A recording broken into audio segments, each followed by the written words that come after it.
பாருங்கள் சுவாமி, நாரதன் வருகையால் நல்லதே நடக்கும் என்பார்கள். தங்களைப்பட்ட ஞானிகளை தரிசிப்பதில் பெரிய புண்ணியங்கள் சேரும் என்பார்கள். மேலும் ரிக் வேதம், யசுர் வேதம், சாம வேதம், அதர்மண வேதம் என்று சொல்லக்கூடிய 4 வேதங்கள், மந்திரம், நிகண்டு, வியாக்காரணம், சந்தோபிசுதம், நிறுத்தம், ஜோதிடம் என்று சொல்லக்கூடிய 6 சாஸ்திரங்கள், 18 புராணங்கள், 96 தத்துவங்கள் மற்றும் இதிகாசங்கள் அனைத்தும் அறிந்தவர், அனைத்தும் கற்றறிந்தவர். தெய்வ தூதுவராகிய தாங்கள் வருகையால் மனமகிழ்ச்சி அடைகிற சுவாமி. இருந்தாலும் 14 உலோகம் சுற்றி வரக்கூடிய தாங்கள் இந்த குறிஞ்சில் முன்னாடி என்னை காணும் வந்த காரணத்தை நான் அறியலாமா சுவாமி? வந்தாரை வாழ வைக்க வந்தமிழ் நாடு, வேற்றுமையில் ஒற்றுமை காண்பது தமிழ் பண்பாடு. பண்பாடு குறையாமல் வரவேற்றதனாலாக மகிழ்கிறேன் என்று முள்ள தென்தமிழ் இயம்பி இசை கொண்டான் என்று கம்பர் பாடியது போல அருமையான வாழ்த்து வரவேற்பு. அந்த வகையில் வையத்துள் வாழ்வாங்கு வாழ்பவன் வானுரையும் தெய்வத்துள் வைக்கப்படும் என்பார் தெய்வ புலவர். அந்த வகையில் வானுரையும் தெய்வ நிலையை ஒருத்தர் அடையணும்னா நிறைய கொடுக்கணும், மனமொழி மெய்களால் பல வேலைகளை செய்யணும். அப்படி கொடுத்தால் அன்பு வருது, அன்பு வந்தால் அருள் வரும், அருள் வந்தால் தவம் வரும், தவம் வந்தால் சிவம் வரும். அன்பே சிவம், அன்பிற்குண்டு அடைக்கும் தாள், அன்பு மரணம் உடைத்தாயின் இல்வாழ்க்கை பண்பும் பயனும் அது என்று சொல்லி வைத்தார்கள். அந்த வகையில் நீ சொன்னது போல 4 வேதம், 6 சாஸ்திரம், 18 புராணம், 28 ஆகமம், 32 தான தர்மம், 64 கலைஞானம், 96 தத்துவம் எல்லாம் இருக்குன்னா தமிழ்ல இருக்காங்கிறதா இங்க பிரச்சனையே. பூரா வடமொழியிலே இருக்கு, தமிழ்லயும் இருக்கு. தமிழ்ல இருக்கிறத வெளிக்கொண்டு வந்து தமிழ்ல படிச்சு தமிழ்ல எல்லாருக்கும் புரியும்படியா சொல்லணும். அதுக்கு பேர் தான் வடமொழியில சொன்னா தெரியாதுல்ல சுவாமி, தெரியாதுல்ல, தமிழ்ல சொன்னதானே தெரியும். அதுக்காக தான் தமிழ் கூறு நல்லுலகில இந்த இடத்துல உன்னை பத்தி வாழ்த்த வேண்டும். அந்த வாழ்த்து மிக சிறப்பாக இருக்க வேண்டும் என்ற காரணத்தினாலே கால் நொந்தேன் கடிகு வழி நடந்தேன் யான் வந்த தூரம் எளிதன்று கூணல் கருந்தேனுக்கு அங்காந்த காவிரி சூழ் நாடா இருந்தேனுக்கு எங்கே இடம் என்று கேட்டால் அவை மூதாட்டி. அதுபோல் அல்லாமல் வானரங்கள் கனி கொடுத்து மந்தியோடு கொஞ்சும், மந்தி சிந்து கனிகளுக்கு வான்கவிகள் கஞ்சும், காணவர்கள் வழியிருந்து வானவரை அழைப்பர், வானவர்கள் வந்து காயசித்தி விளைப்பர், தேனருவி திரை எழும்பி வானில் வழி ஒழுகும், செங்கதிரோன் பரிக்காலும் தேர்க்காலும் அழுகும், கூணலிலம் பிறை முடித்த குற்றால திரிகூட மலையங்கள் மலையே என்று குற்றால குறவஞ்சியில் திருக்கூட ராஜபக்க விநாயகர் பாடுறார். எவ்வளோ அழகான பாட்டு. அதில் என்ன சொல்றார்? வானரங்கள் கனி கொடுத்து மந்தியோடு கொஞ்சம், மந்தினாலும் குரங்குதான், வானரம்னாலும் குரங்குதான். ஏன் 2 பேர் வந்துச்சு அப்படின்னா காரணம் இல்லாமல் வருது இல்லை. வானரம்னா ஆண் குரங்கு, மந்தினா பெண் குரங்கு. அதனால தான் இப்படி 2 பேரை வச்சாங்க. அந்த வகையில் உன்னை முதல்ல வாழ்த்துவது கடமையாகும். அஞ்சரவையும் செம்மண்ணிலே தண்ணீரை போல் உண்டான சொந்தம் இது,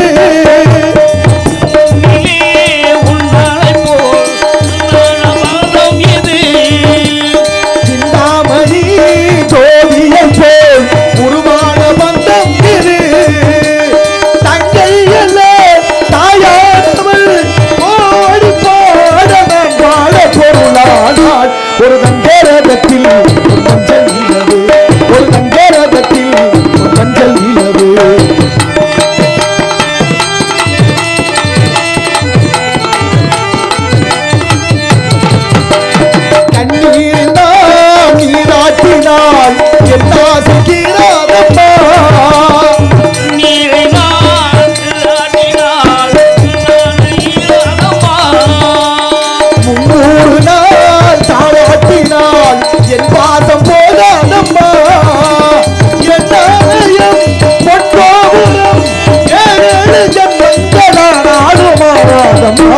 ஒரு தங்கரகத்தில் மஞ்சள் இலவு, ஒரு தங்கரகத்தில் மஞ்சள் இலவு.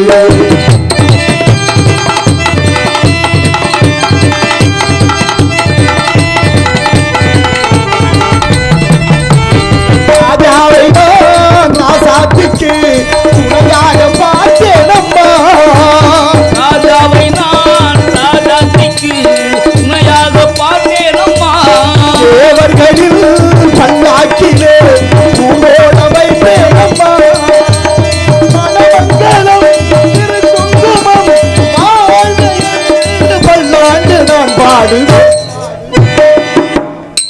இப்படி ஒரு வாசகத்துக்கு உருகார், திருவாசகத்துக்கு உருகார், ஒரு வாசகத்துக்கு உருக மாட்டார்.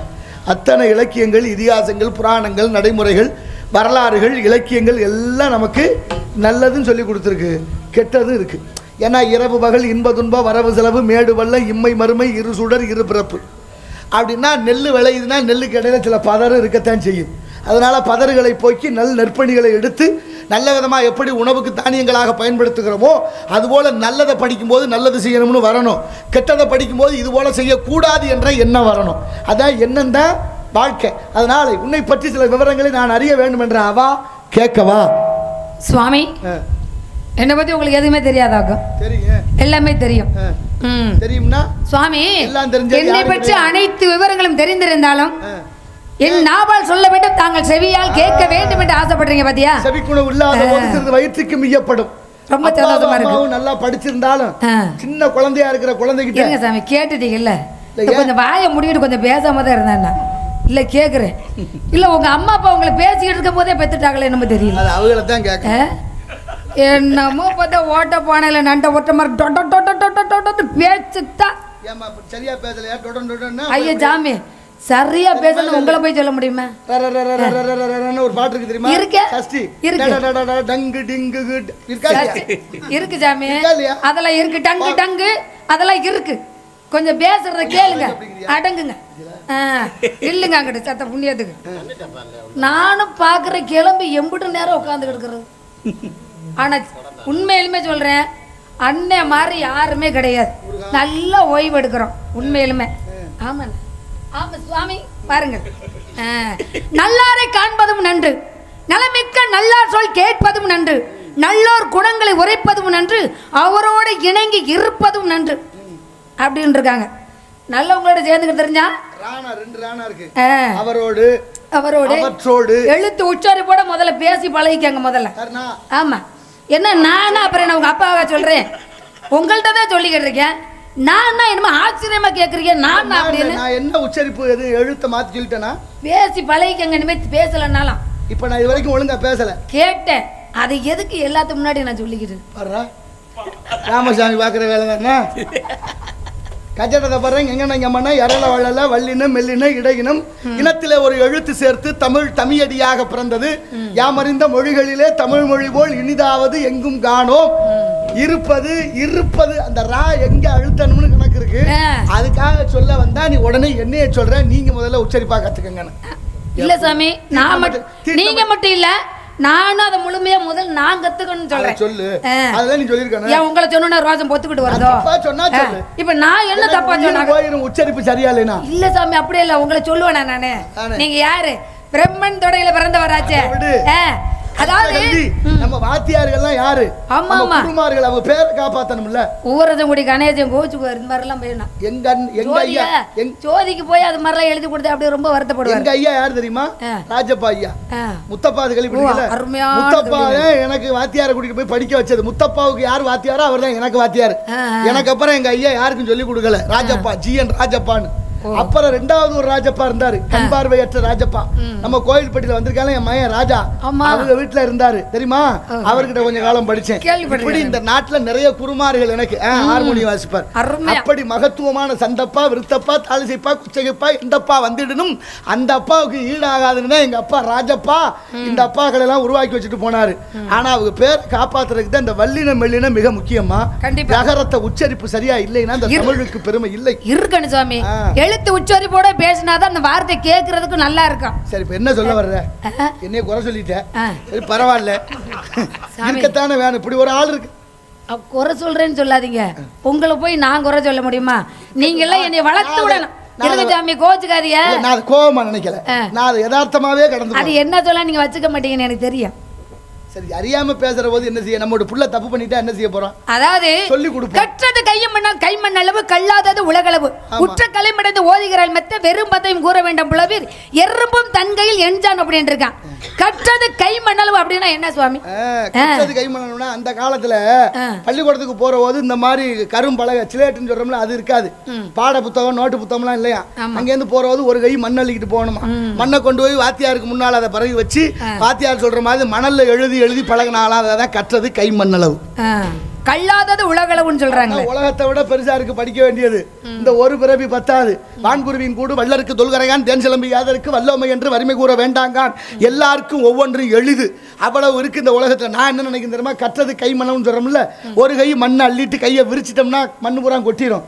கையில ஒட்டி இருக்கும்ல, அந்த அளவு கூட படிச்சிருக்க மாட்டோம். ஏன்னா இந்த கல்வி என்பது கரையில்லாத ஒன்று. கல்வி கரையில, கற்பவர் நாட்சில. படிக்கிறவருடைய நாள் தான் குறைவு, கல்விக்கு கரையே இல்லையா. அதனால கல்வி கண் திறந்த கர்ம வீரர் காமராஜர்னு பேரு. படிக்க வச்சாரு ஒருத்தர், இடையில ஒருத்தர் வேற வேலையை செய்ய வச்சார். இதெல்லாம் அது பிரச்சனை இல்லை. ஆனால் அந்த கல்வி படிச்சிருந்தும் குருடா வாழ்றா யார் தெரியுமா? கண்ணு இருந்தும் குருடா வாழ்றது யார் சொல்றது? படிக்காதவங்களத்தான் சொல்றது. உங்க நிலம் குறிஞ்சி நிலம்.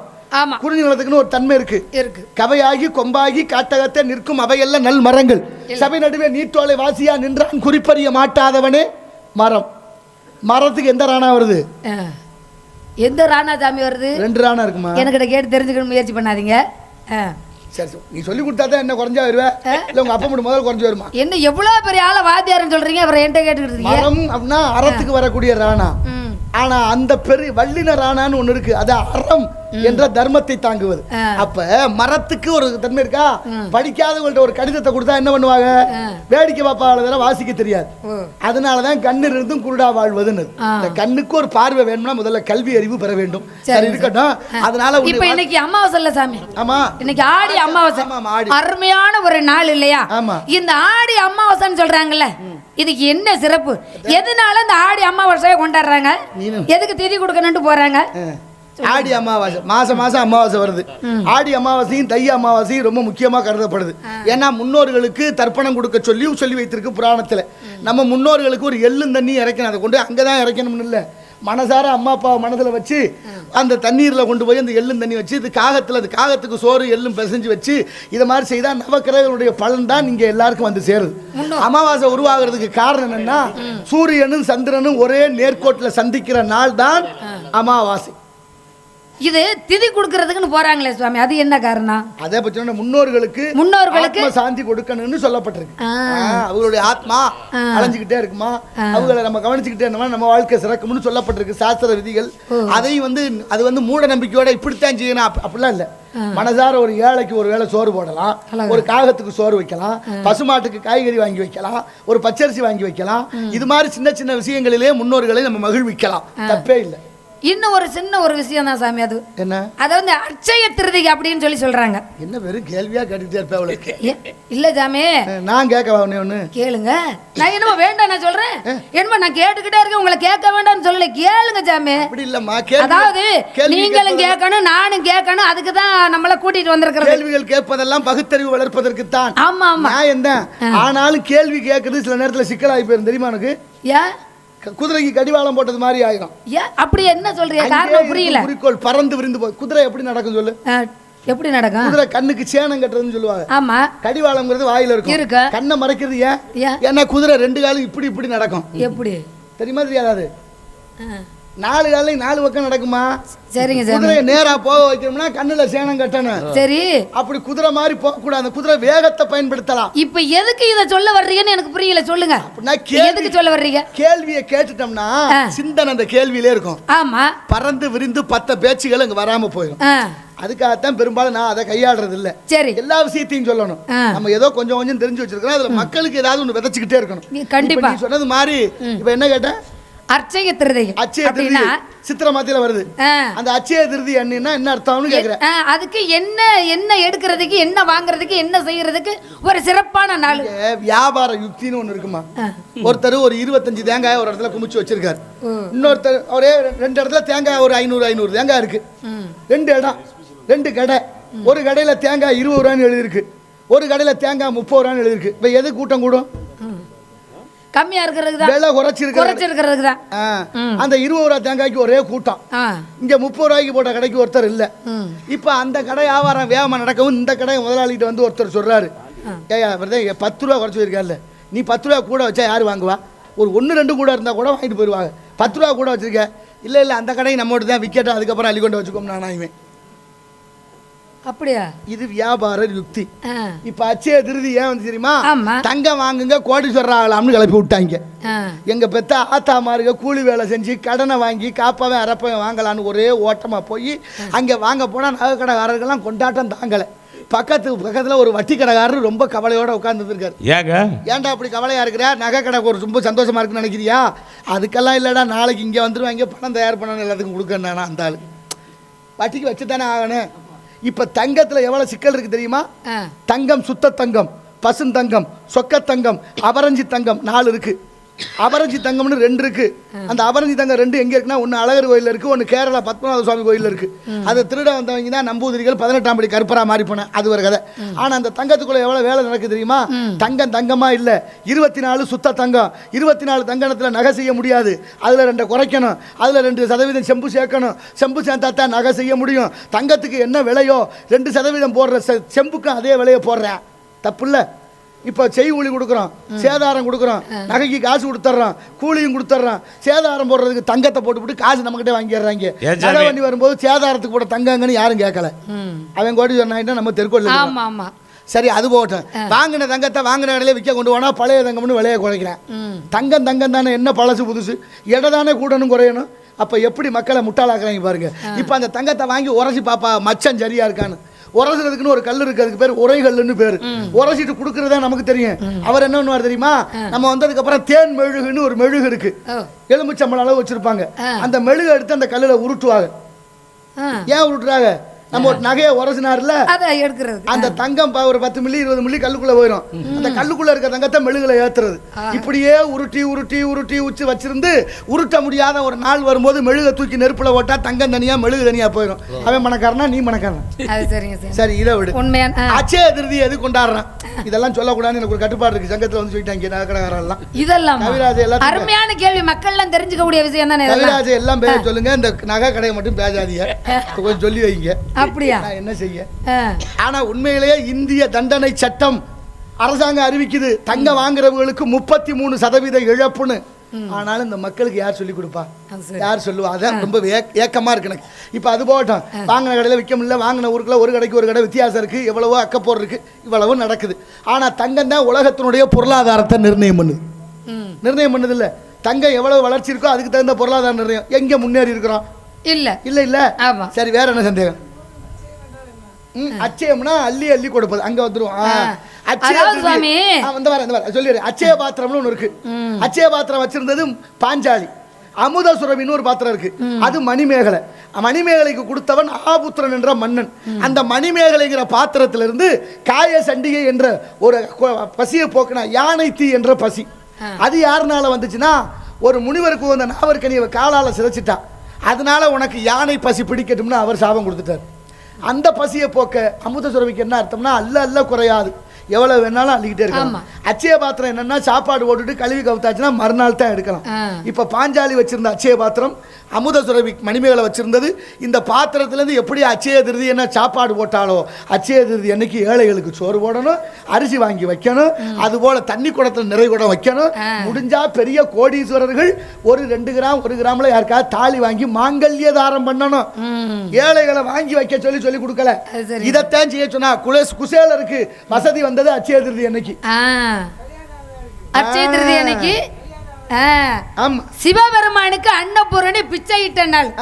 அதாவது அன்னைக்கு வந்து அன்னதானம், சாமி சொன்ன மாதிரி அன்னதானம் செய்யலாம், அரிசி தானம் பண்ணலாம், இப்படி எத்தனையோ தானங்கள் செய்யலாம். வாங்கி வைக்கலாம். நகை எடுக்கிறதுக்கு நல்ல நாள் யார் சொன்னா? அவங்களுக்கு கடனை உடனே வாங்கி ஏன் சாமி இப்ப நகை எடுக்கிறாங்களே, இதெல்லாம் முக்கியமான நாள், அதுக்கு தான் முக்கியமான நாள். இப்ப நீங்க என்னைக்கு வேணாலும் வாங்கிக்கலாம். ஆமா, அச்சய திருதி அன்னைக்கு இததான் செய்யணும். ரொம்ப சிறப்பான நாள். நல்ல மனசு இருந்தா எல்லாம் சரியா நடக்கும். என்ன, அதாவது மண்ணு நல்லா இருந்தா வளரக்கூடிய பயிர் காட்டும். கண்டிப்பா. நிலத்தில் கிடந்தமை கால் காட்டும் காட்டும் குடியிருப்பதோட வாய் சொல்றாங்கல்ல, அது மாதிரி மக்கள் கொஞ்சம் அறியாம இருக்குல்ல, அதை பயன்படுத்திக்கிட்டு இந்த வேலை நடக்குது. ரொம்ப வேண்டாம். சக்கரை நோய் எல்லாருக்கும் வந்துருச்சு. கண்டிப்பா 100க்கு 100%. பிறக்கிற பிள்ளையில இருந்து சாகுற வரைக்கும் சக்கரை நோய் வந்துருச்சு. இன்னைக்கு தலைவலி வருது, தலைவலிக்கு மாத்திரை போடுற உடனே நிக்கும். திரும்ப தொடர்ச்சியா மாத்திரை போடுவியா? போட முடியுமா? எப்போ ஒரு நாள் வந்தா தான் போடுவோம். ஆனா சக்கரை நோய்க்கு அப்படி இல்லை, தினமும் போட சொல்றேன். ஆமா ஜாமி. என்ன காரணம்? ஏன்னா இந்த மக்கள் நல்லாவும் இருக்கக்கூடாது, செத்து போயிடவும் கூடாது. நல்லா இருந்தா அவங்களுக்கு வருமானம் இல்ல, செத்து போனாலும் வருமானம் இல்ல. எல்லாரையும் நோயாளிகள் ஆக்கி வச்சு மருந்து மாத்திரையை வித்து அவன் குடும்பம் யாரை கொண்டு விட்டு யாரு நல்லா இருக்கிறது? கைதட்டுக்கு எவ்வளவு ஒரு அருமையான வார்த்தையை சொல்றாங்க. சொல்லிக்கிட்டே வர நிறைய சொல்றேன். அதான் எவ்வளவு ஒரு சிறப்பான சொல்லிட்டு இருக்காங்க. நிறைய வேலைகள் நிறைய இருக்குமா. சரி, இப்ப புராண விஷயத்துக்கு வந்துருவோம். சரி சொல்லுங்க. நிறைய பேசிக்கிட்டே இருக்கோம்ல. அத்தனை நாள் விநாயக பெருமான் முழு முதற் கடவுள். அமாவாசை ஏன் வந்துச்சு, ஏன் தர்ப்பணம் கொடுத்தா, அச்சய திருதி ஏன் வந்துச்சு, இத்தனையும் சொல்லி வந்துட்டோம். இப்ப விநாயக பெருமானுக்கு எத்தனையோ அலங்காரங்கள் இருக்கு. ரொம்ப எளிமையா உண்மையான கடவுள். தத்புருஷாய வித்மே வக்ரதுண்டாய தீமகி தன்னோ தந்தி பிரசோதயாதே ஆவாகயாமே யதாஷ்டம் பிரதிஷ்டாமேன்னு சொன்னா வருவார் போவார். மஞ்சள்ல பிள்ளையாரு, மாவுள பிள்ளையாரு, கல்லுல பிள்ளையாரு, சாணத்தை பிடிச்சி வச்சு அருகம்புல்ல குத்துனா கெட்டே போகாது. அவ்வளவு மகத்துவம் இருக்கு அவருக்கு. பிள்ளையார் வழிபாடு 7ஆம் நூற்றாண்டுக்கு முன்னால தமிழ்நாட்டுல இல்ல. வாதாபி கணபதி பஜயம்னு அவர் யாரு பரஞ்சோதி முனிவர் போய் தான் கொண்டு வந்து சேர்த்தார். சரி, அது இருக்கட்டும். பிள்ளை அருகம்புல் அதைத்தான் கேட்க வந்தேன். அதைத்தான் நான் கேட்க வரேன். அந்த அம்மாவை ஐயா முந்திட்டு வருவாரு. அருகம்புல்லு மாலை விநாயகருக்கு ஏன் போடுறோம்? இது ஒரு கேள்வியா? இது ஒரு கேள்வியா? எனக்கிட்ட இல்ல பெரிய கேள்வியா கேட்கணும். அண்ணன் வந்து உள்ள ஒருத்தர் சொன்னாங்க, சாமி தேங்காய்க்கு 3 கண்கள் இருக்கு, அந்த கண்ணுக்கு பேர் என்ன, எதனால அந்த 3 கண்ணு உருவானது, தேங்காய் எதனால உருவானது அப்படின்னு கேட்டாங்க. சொல்லிட்டீங்களா? இந்த இப்பதானே வந்திருக்கேன். சரி சொல்லுங்க, அதையும் சொல்லுங்க, இதையும் சொல்லுங்க பாப்போம். ஏமா சொல்லுங்க, வந்த வேலையை பாப்போம். சுவாமி இருங்க. விநாயகருக்கு அருகம்புல் மலை எதனால சூட்டப்படுகிறது அப்படின்னா, இந்த அனலாசூரன் அப்படின்ற ஒரு அரக்கர் இருந்திருக்கான். ஆமா. அவன் என்ன செய்துட்டா, பிரம்மதேவரை நோக்கி தவம் இருக்கிறான். அவன் தவத்தை கண்டு மெச்சி இறங்கி வந்த உடனே பிரம்மதேவர் கேட்டிருக்காரு, உனக்கு என்ன வர வேணும் அப்படின்னு கேட்ட பொழுது, சுவாமி நான் எதை கட்டி தழுவினால் உடனே எரிந்து சாம்பலாக போகணும் அப்படின்ற ஒரு வரத்தை கொடுங்க அப்படின்னு கேட்குறான். இவர் வரத்தை கேட்டவுடனே கொடுத்துட்டாரு. சுவாமி வரம் கேட்டவுடனே கொடுத்துட்டீங்க, இந்த வரம் பழிக்குதா இல்லையா அப்படின்றத நான் தெரிஞ்சுக்கணும் இல்லையா அப்படின்னு தெரிஞ்ச உடனே பிரம்மதேவரே கட்டி தழுவ போறான். வரம் கொடுத்த என்னையுமே நீ பதம் பார்க்குறாயா அப்படின்னு சிவபெருமானுடைய மகன் விநாயகர் கையில தான் உனக்கு அழிவர் நேரிடணும் அப்படின்ற ஒரு சாபத்தை கொடுத்துறாரு. அப்போ அதுக்கப்புறம் பார்த்தீங்கன்னா அனலாசூரனுடைய அநியாய அக்கிரமம் ரொம்ப அதிகரிச்சிருச்சு. எதை கட்டி தழுவினாலும் உடனே எரிந்து சாம்பலாக போகுது. உயிர் உள்ள ஜீவனங்களை எதை கட்டி தழுவினாலும் உடனே எரிந்து சாம்பலா போயிருது. அப்ப இந்த தேவர் முனிவர்கள் என்ன செய்துட்டாங்க, விநாயகர்கிட்ட போய் முறையிடுறாங்க. விநாயகருக்கு அனலாசூரனுக்கு கடி யுத்தம் நடக்குது. யுத்தம் நடந்துகிட்டு இருக்கும் பொழுது விநாயகர் என்ன செய்கிறாரு, தன் தும்பிக்கையில அவனை வளைச்சு விளங்கிடுறாரு. அண்ட சராசரங்களை வயிற்றுக்குள்ள அடக்கி வச்சிருந்த விநாயகர்னால அந்த அனலை தாங்க முடியல, துடிக்கிறாரு. தேவர் முனிவர்கள் என்ன செய்துறாங்க, தேவாமிர்தம் கொண்டு வந்து கொடுக்குறாங்க. அப்பவும் அந்த வெப்பம் தனியில. வர்ணபோகன் மலையா பொழியிறாரு. அப்பவும் அந்த வெப்பம் தனியில. இந்த காடு கரையில் இருக்கக்கூடிய அருகம்பிள்ளை எடுத்துக்கிட்டு வந்து 21 கன்னி மாலை கட்டி கழுத்தில் போட்டு விடுறாங்க. அரைச்சி உள்ளந்தலையில் வச்சு உள்ள குடிக்கிறதுக்கும் கொடுக்குறாங்க. அப்பதான் பார்த்தீங்கன்னா அந்த வெப்பம் தணிஞ்சு விநாயகருக்கு உடம்பு குளிர்ச்சி ஆயிருச்சு. அதனால தான் இன்னைக்கு விநாயகருக்கு அருகம்புல்ல மலை சூட்டப்படுகிறது. 5க்கு 2 பழுது இல்லம்மா. அருகம்புல்லால இந்த மயில் இறகால வருடுனா எப்படி மேனி சிலிருக்குமோ அதுக்கு புள்ள அருகம்புல்லாலையும் செய்வது உண்டு. அதனாலதான் அருகம்புல்லு மாலை. உள்ள குடிச்சாலும் குடிக்கலாம், அருகம்புல்லுக்கு ஒரு மகத்துவம் உண்டு. அதனாலதான் வாடா பயிர் வருத்தமிழாச்சுமே வையகத்து புதுமைன்னு ஒரு பழமொழி உண்டு. வாடார பயிர் இருந்தா அந்த அருகம்புல்லு. ஆம்பளை பிள்ளைகளும் அருகம்புல்லும் ஒண்ணு, பீக்கங்கொடியும் பொம்பளை பிள்ளைகளும் ஒண்ணு. தெரியுமா இல்லையா? எப்படி சாமி பீக்கங்கொடியும் பொம்பளை பிள்ளைகளும் ஒண்ணுங்கிறீங்க? ஆமாம்மா, வாடாத பயிர் போல இருக்கும், வாடி போனது மாதிரி இருக்கும், லேசா மழை வெஞ்சா துளுத்துக்கிறோம். அதான் இருக்காங்களா தெரிஞ்சுக்கட்டுமே அப்படின்னு. அருகம்புல்லு பொம்பளை பிள்ளை பீக்கங்கொடினா பூத்து பிஞ்சு விட்டுச்சுன்னா பீக்கங்கொடி அவ்வளவுதான். அதான் கோடி ஒரு வெள்ளை குமரி ஒரு பிள்ளையும் பாரு. புரியுதுன்னு நினைக்கிறேன். புரியுது சாமி. இப்படி சில விஷயங்கள் நமக்கு சொல்லப்பட்டிருக்கம்மா. அத்தனைக்கும் ஒரு காரண காரியம் இருக்கு. எல்லா சொல்லும் பொருள் குறித்தனவே என்பது தொல்காப்பியம். பிள்ளையாருக்கு அது மட்டுமல்ல, ஐங்கரன்னு பேரு. சங்கரனுக்கு ஆறுதலை, சண்முகனுக்கும் ஆறுதலை, ஐங்கரனுக்கும் ஆறுதலை, சங்கை பிடித்தோருக்கும் ஆறுதலை, பித்தா உன் பாதம் படித்தோருக்கும் ஆறுதலை, எல்லாருக்கும் ஆறுதலை இருக்கு. ஏன் ஆறுன்னு வந்துச்சு? சங்கரனுக்கும் ஆறுதலை, சங்கரனுக்கும் ஆறுதலை. மாவண்ணாவுக்குள்ள ஆவண்ணா இருக்கு, ஆறுங்கிற கங்கை தலையா இருக்கா, தலையில கங்கைங்கிற ஆறு இருக்கா, அதான் ஆறுதலை. ஐங்கரனுக்கும் ஆறுதலை, அங்க மாவண்ணா போட்டா மாறுதலை, ஆணைமுகன் மாறுதலை. சண்முகனுக்கு ஆறுதலை, சண்முகம்னாவே ஆறுமுகம். சங்கை பிடித்தோருக்கு ஆறுதல், அது யார்? அவரை வணங்குனா நல்ல ஆறுதல் கிடைக்குமா. இப்படி ஒரு பாட்டு இருக்கு. அடுத்து அதே பாட்டு போல இங்க இருக்கு. என்கண்ணன் உடற்கண்ணன் அங்கேற்கண்ணன் பேரு உண்டு. என்கண்ணன்னா 8 கண்ணு யாருக்கு உண்டு? பிரம்மனுக்கு. தாஜ்மஹால் தாஜ்மஹால் அவங்களுக்கு ஏதோ பெரிய பாரத பிரச்சனை இருக்கும் போல இருக்கு, ஆராய்ச்சி பண்றாங்க.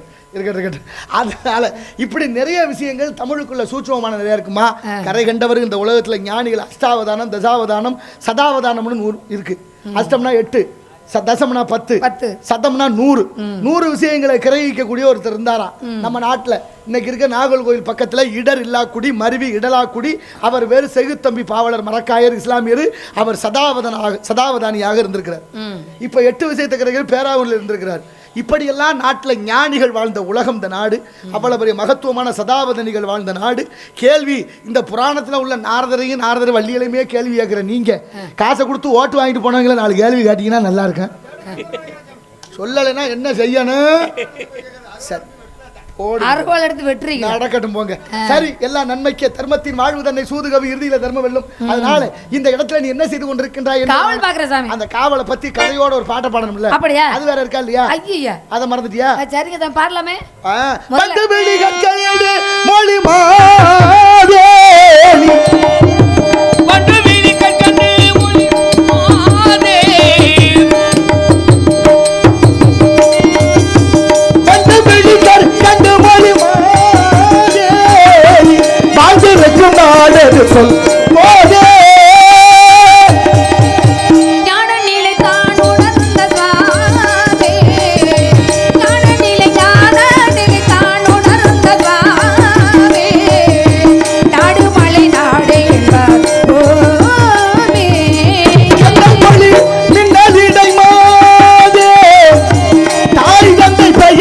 சொல் இப்போதே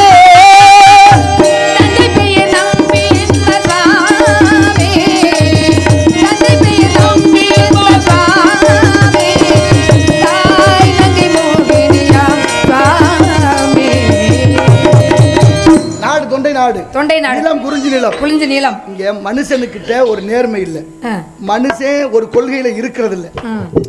மாறி மாறி கொள்கை மாறி போற கதைகள் நிறைய இருக்கு. அது இதிகாசத்துல உண்டு, புராணங்களில உண்டு. போனதுனால என்ன விளைவுங்கிறதுக்கு பல கதைகள் சொல்லலாம். வைகை ஓடுதல்ல மதுரையில வைகை நதி, வைகை நதி கிட்ட ஒரு கொள்கை இருக்கு. என்ன கொள்கை சுவாமி? அதை உற்பத்தி பண்ணவர் சிவபெருமான். யாருக்காக பண்றாரு? குண்டோதரனுக்காக.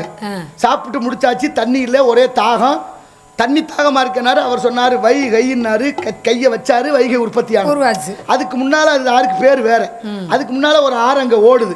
ஆனாலும் அந்த வைகை நதி என்ன பண்ணுமா? கடல்ல போய் சேராதான். அதான் அதாவது கடல்ல கலக்காத ஆறு ஏதாவது இருக்கா? அது ஒண்ணு மட்டும் கலந்தது இல்லையா? அது என்னன்னு விளக்கமா சொல்லுங்க. அதுதான் சொல்ல வரேன். ஏன் கடல்ல கலக்காதுன்னா, கடல்ல இருந்தே நஞ்சு வந்துச்சு. பார்க்கடலை கடையும் பொழுது நஞ்சு வந்துச்சு. அதை சிவனுக்கு கொடுத்தாங்க. அவர் சாப்பிட்டாரு, கழுத்தை பிடிச்சி படுத்துட்டாரு சுருட்டப்பள்ளீஸ்வரத்துல.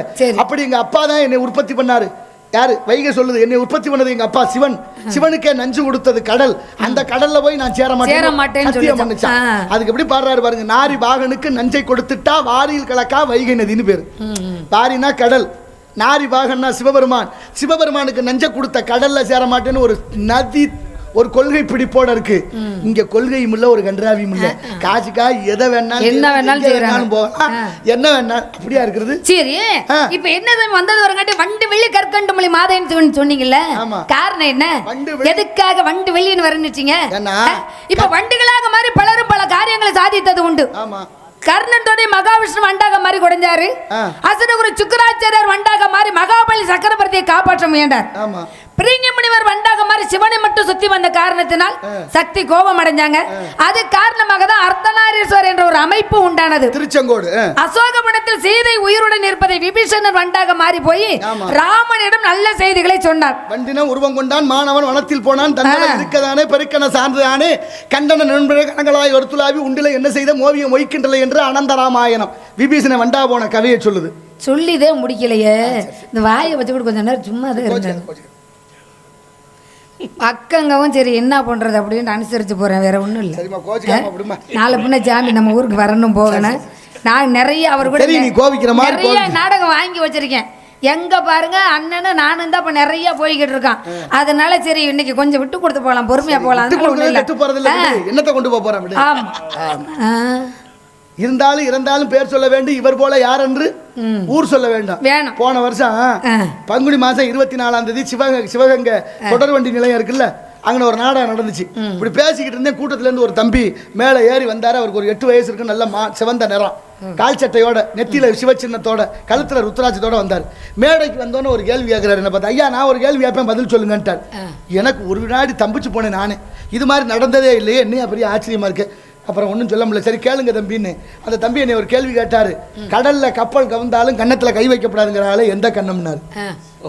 கடல்ல கப்பல் கவிழ்ந்தாலும் கன்னத்துல கை வைக்க கூடாதுங்கிறால எந்த கண்ணம் சொல்லுங்க.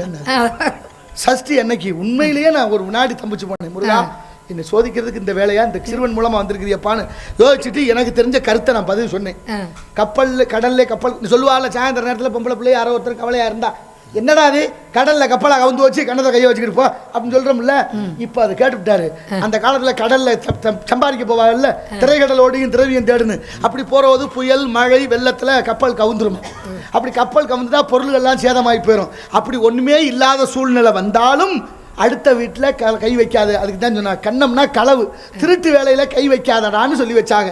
அதான் கடல்ல கப்பல் கவிழ்ந்தாலும் கண்ணம் என்ற திருட்டுல கை வைக்காதேன்னு சொல்லி வச்சாங்கன்னு நான் சொன்னேன்.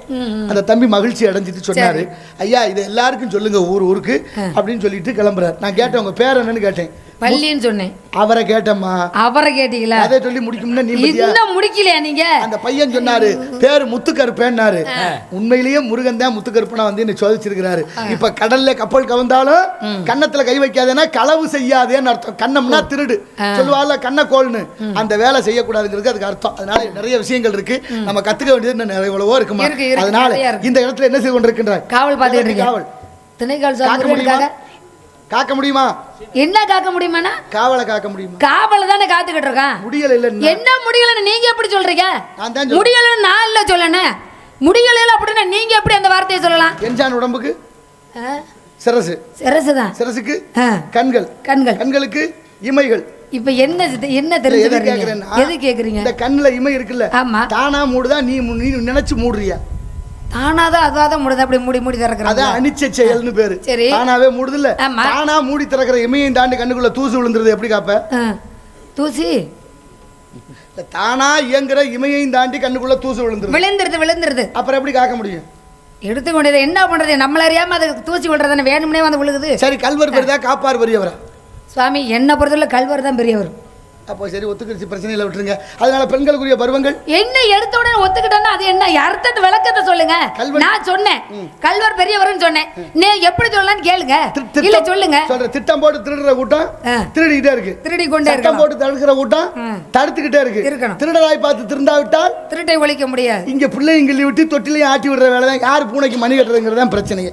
அப்ப திருடன் திருடனாவே இருக்கிறேன், தடுக்கிறவன் தடுக்கிற மாதிரியே நடிக்கிறேன். திருட்டும் குறையில தடுக்கவும் முடியல. அதுதான் சொல்றேன், காப்பா பெரியவனவல்ல கல்வனே பெரியவனாவான். அதனால காக்க முடியாது. பெண்களுக்குரிய பருவங்கள் 7 வகையான பருவங்கள். பருவம் அடைந்திருக்கும் பருவம் மங்கை பருவம். ஆடி பட்டம் தேடி வளைக்கணும், ஆற்றுள்ள போதே தூத்திக்கணும். பருவத்தை ஆளாக்க கூடாது இல்ல. பெரியவங்க செய்தால் பெருமாள் செய்த மாதிரி நிலை மாற்றங்கள் மாறிக்கிட்டே இருக்கு. பாத்தியா இல்லையா? என்ன மாற்றமா இருக்கு? இளவேணி காலம், முடுவேணி காலம், முன்பணி காலம், பின்பணி காலம், கார்காலம், கோடை காலம்னு காலங்கள் இருந்துச்சு. எந்த காலத்துல என்ன செய்யணுமோ அது சரியா நடந்துச்சு. இப்ப நடக்கல. யாரு காரணம்? எங்க இருக்கு சிக்கல்? அந்த சிக்கலை எப்படி தீர்க்கிறது அப்படிங்கறத யோசிச்சாதான் அதுக்கு பேரு தொலைநோக்குன்னு பேரு. அந்த தொலைநோக்கத்தோட இந்த இடத்துல பருவ காலத்தை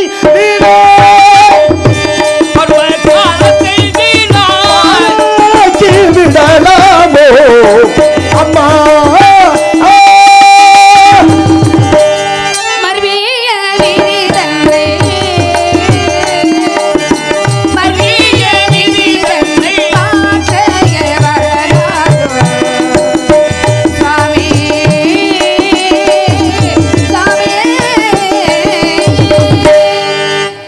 வெல்வதற்கு என்ன செய்ய முடியும்னு கேள்வி கேட்கிறேன். விதியை வெல்வதற்கு தான் மதிங்கிற அறிவு. இந்த உடம்பு விதி, மூச்சு மதி. இந்த மூச்சுங்கிற காத்து இல்லைன்னா இதுக்கு பேரு சவம். எவ்வளவு பெரிய கோடீஸ்வரன் ஆனாலும் நாளாயிருச்சு, நேரம் கடந்துருச்சு, தூக்குங்கப்பா, இதுக்கு மேல காத்துக்கு கிடக்க முடியாது அப்படின்னு பேரு வேற வந்துடும். காட்டுல வசிக்கும் கன்னி பெண் எனக்கிட்ட போய் பருவத்தை பற்றி பேசுவது நியாயமா சுவாமி? பருவத்தை பற்றி பேசுவதற்கு காரணம் என்னவென்று எனக்கு இப்பொழுதுதான் புரிகிறது. அதாவது தங்கள் வாழ்க்கையில் சரி, மனித வாழ்க்கையிலும் சரி, எல்லாமே இறைவனால் வகுக்கப்பட்ட விதியின்படிதான் நடக்கும். இட்டமுடன் எந்த அலையில் என்னபடி என்று எழுதி விட்ட சிவனும் செத்து விட்டானோ, முட்ட பஞ்சமே ஆனால் பாரம் அவனுக்கு, கண்ணை நெஞ்சே நீ அஞ்சாத இருமணமே என்று விதியின் வலிமையை பெரியோர்கள் பாடி வைத்திருக்கிறார்கள். விதிப்படி நடக்க வேண்டியது எல்லாமே நடக்கும். நீங்களும் பிரம்மச்சரியத்தை விரும்பிய தாங்களே பெண்ணாக மாறி பிள்ளைகளை பெற்றதும், பர்வத முனிவருடைய சாபத்தால் குரங்காய் அலைஞ்சதும், ஸ்ரீமதி தமேந்தி என்ற 2 பெண்களை காதலித்ததும், ஆஞ்சநேயர் வல்ல கட்டுப்பட்டு கஷ்டப்பட்டதும் தாங்களே தான். ஆக விதிப்படி நடக்க வேண்டியது தானாகவே நடக்கும். பெண்ணாம மாறணும்னா நான் விரும்பி மாறல. அப்புறம் என் பாட்டை மகாவிஷ்ணு எத்தனை தடவை தான் மாறுவீங்க? நான் விரும்பி மாறலன்னு ஒரு தடவை தான்மா பெண்ணா மாறின. ஏன்?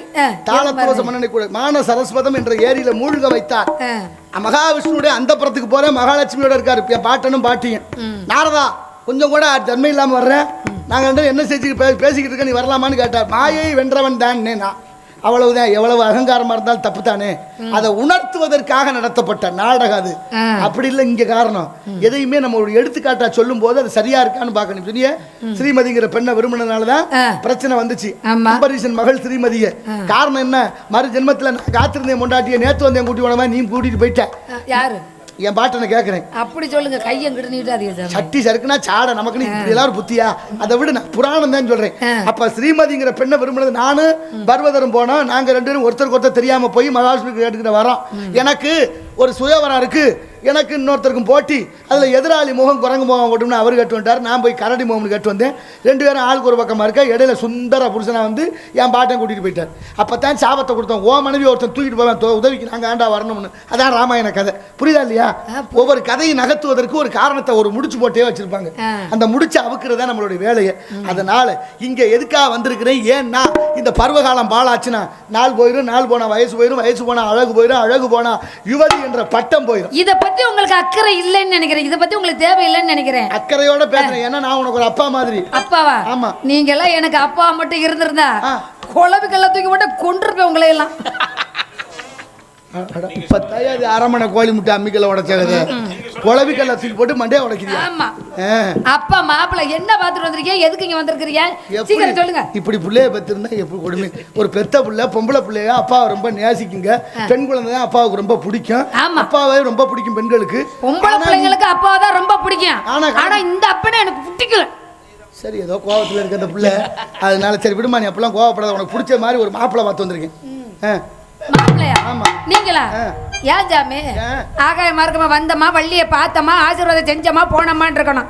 ஏன் என்ன பெற்றெடுத்த தாய் தந்தை இருக்காங்கல்ல, அவங்களுக்கு எல்லாம் இல்லாத அக்கறை உங்களுக்கு எதுக்குன்னு கேக்குறேன். அப்பான்னு சொன்னே உனக்கு பெத்த அப்பன்னு தெரியல. சரிங்க சாமி, நான் சொல்ல வேண்டாம் அப்படின்னு சொன்னா நீங்க வந்ததுக்கு இங்க வேலை இல்லாம போயிடும். அவருடைய பேர் பெருமைகளை சொல்லுங்க. எல்லா வகையிலும் ஏற்றவராக இருந்தா இது சம்மதத்தை நான் சொல்றேன். சொல்ல வேண்டாம்னு வேற சொல்லுவீங்களோ? வந்துட்டிய அங்க இருந்து இவ்வளவு தூரம் ரொம்ப கஷ்டப்படுறாங்களாம். பாருங்க டே அம்மா, மாப்பிள்ளை யாருன்னு சொல்றீங்க? ரெண்டு அறுபடை வீடும் அருள் வழங்கும் முருகா, அருகே நீ ஓடோடிவா. இரண்டு முகம் சொல்லிக்க, ஆறு இரண்டு கரங்களுடன் ஆதரவு தரவோடிவா.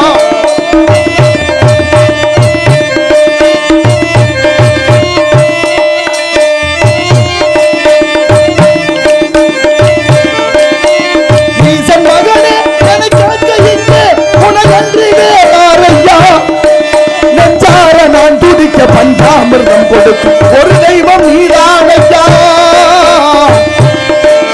ஒரு தெய்வம் நீதானையா. ஆறுபடை வீடும் அருள்வழங்கு முருகா, அருகே நீ ஓடோடிவா. மூவிரண்டு முகம் சொல்லிக்க, ஆறிரண்டு கரங்களுடன் ஆதரவு தரவோடிவா. அழகன் குழகன் குக்கதாரி மஞ்ச ஏறி சேயோன் செட்டி மகன் செவ்வேல் அப்பேற்பட்ட குமரக்கடவுள் உனக்கு மணாளன். வேற மாப்பிள்ளையே கிடைக்கல ஜாமி. நான் என்ன 10-15 ஜாதகத்தை எடுத்துக்கிட்டு அதுறேன். இப்படி ஒருத்தருக்கு ஒன்று பிடிக்கல, ஒன்று இப்படி பார்த்து சொல்றதுக்கு.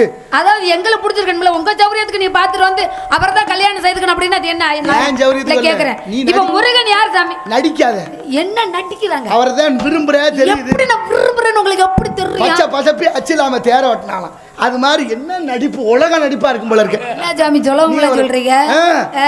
முருகன் யார் சாமி? எங்க குல கடவுள் முருக பெருமான். நான் தெய்வமா நினைக்கிறேன். அவரை போய் கல்யாணம் கல்யாணம் செய்ய சொல்றீங்களே, கணவனே கண் கண்ட தெய்வம் சொல்லியிருக்காங்க. சொன்னால நான் என்ன சொல்றேன், கடவுளே கண் கண்ட கணவன். அவ்வளவுதான், ஒரே வெள்ள ரெண்டு மாங்க. அப்புறம் என்ன, கல்யாணம் பண்ணிக்க. அதிர்ஷ்டம் உன்னை தேடி வந்துருச்சு. தானா வந்த சீதை கந்தசாமி பேரை சொல்லி காட்டுக்குள்ள வந்த சாமி. கல்யாண பேச்சை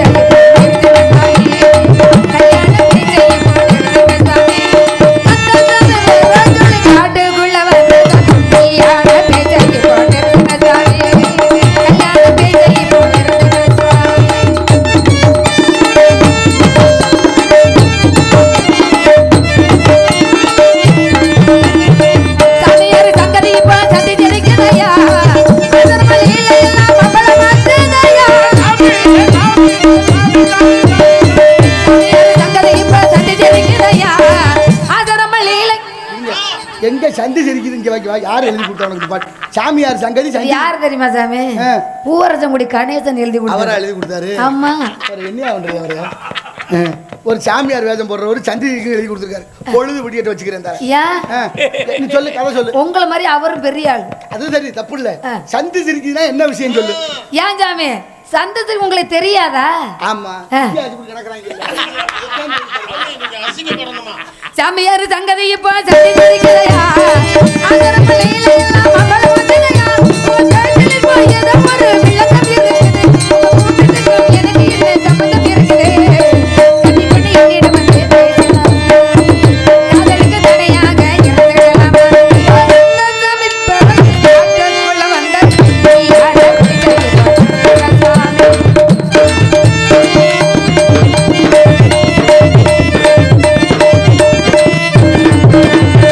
தலையை காப்பாத்த போடுவ சாமா.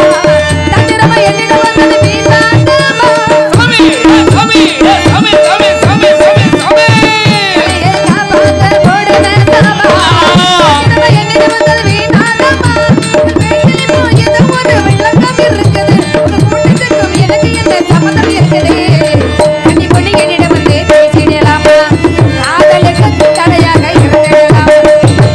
சாமி அதுக்குள்ள வந்த கல்யாண பேச்சை போட்டிருக்க சாமி. கல்யாண பேச்சை போட்டிருக்க சுவாமி. முருகன் வந்து எங்க குலக்கடவுள். அவர் எனக்கு கல்யாணம் செய்யறதுக்கு விருப்பம் இல்ல சாமி. வந்த வேலை என்னவோ அதை பார்த்து போயிட்டே இருங்க. மாமா யார் தெரியுமா? யாரு? காலதி உதைத்த சோமன், காசி விஸ்வநாதன். அவர்கிட்ட முகத்தை காமி. உன் மாமி யார் தெரியுமா? ஐயோ பத்திரகாளி மாதிரி எப்ப பார்த்தாலும் சூழறது தாண்டவம் ஆடுறது அவளோட வேலைய. அது எனக்கு மாமியா. மானாட மழுவாட மதியாட புனலாட மங்கை சிவகாமி ஆட அவளிடத்துல முகத்தை காமி. சிறப்பா மதிக்கும் இந்த பூமி மகிழ்வேன் இந்த சாமி. வண்டுகள் எல்லாம் சொன்னியே பிருங்கிருசி. பிருங்கிருசிக்கு 3வது காலை கொடுத்து காப்பாத்த ஈசன். அவன் கருணை கடல். அந்த குடும்பத்துல மாப்பிளை பார்த்தா வேணாம் எடுத்தறிஞ்சு பேசுற சாமி. அதோட மூத்த மச்சா இருக்கா பாரு விநாயகர். ஆமா. அவர் பாருங்க குளத்தங்கர ஆத்தங்கரன்னு உட்காந்துட்டு குளிக்க வர்ற பொம்பளைங்களை குறு குறு குறுன்னு பாத்துக்கிட்டு தப்பா சொல்லி இல்ல சாமி. தம்பி பொண்டாட்டி வந்துட்டான்னு சொல்லி தும்பிக்கைய தூக்கிக்கிட்டு வந்தா என் நிலைமை என்ன ஆகுது? தாய போல புள்ள பொண்ணு எடுக்கன்னு சொல்லுவாங்கல்ல, அது தப்பு. எப்படி கைலாயிலே பார்வதியை காப்பாத்துறதுக்காக மஞ்சள்ல பிடித்து வைத்தாலோ பிள்ளையார், அந்த பிள்ளையாரு எல்லா பெண்களையும் தாயா நினைச்சு காப்பாத்துறதுக்காக சொல்லணும். அதை விட்டு மாத்தி மாத்தி சொல்லி அசிங்கப்படுத்த கூடாது. புரியுதா? மாத்தி மாத்தி அசிங்கப்படுத்துறாங்க. ஓ மச்சான் எத சொன்னாங்க? மூர்ப்பறாங்க. என்ன அசிங்கப்படுத்துறேன்னு சொல்லி எதை சொல்லி அசிங்கப்படுத்துறாங்க? இல்லம்மா, இல்ல கேக்குறேன். ரொம்ப கோவப்படாத. அப்புறம் அசிங்க மாத்தி மாத்தி சொல்லி அசிங்கப்படுத்துறானே என்னத அசிங்கப்படுத்தி விட்டாங்க? நீங்க சரியா சொல்லி புட்டீங்க.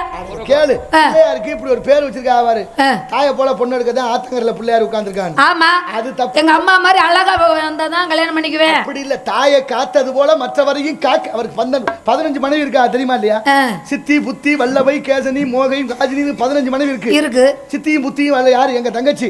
எனக்கு மச்சான் மூப்பரான் வாழ்வு முராதிரி சக்கரமும் மார்பான் கதையும் வரிபோச்சோ மார்பான் மதத்து வழிமுகத்து பாரணத்தை ஐயோ எலிகள் வஞ்ச புகழ்ச்சி அணியில காலமேகம் பாடுறாரு. அதனால வேணான்னு சொல்லாத. அதனால சொல்லும்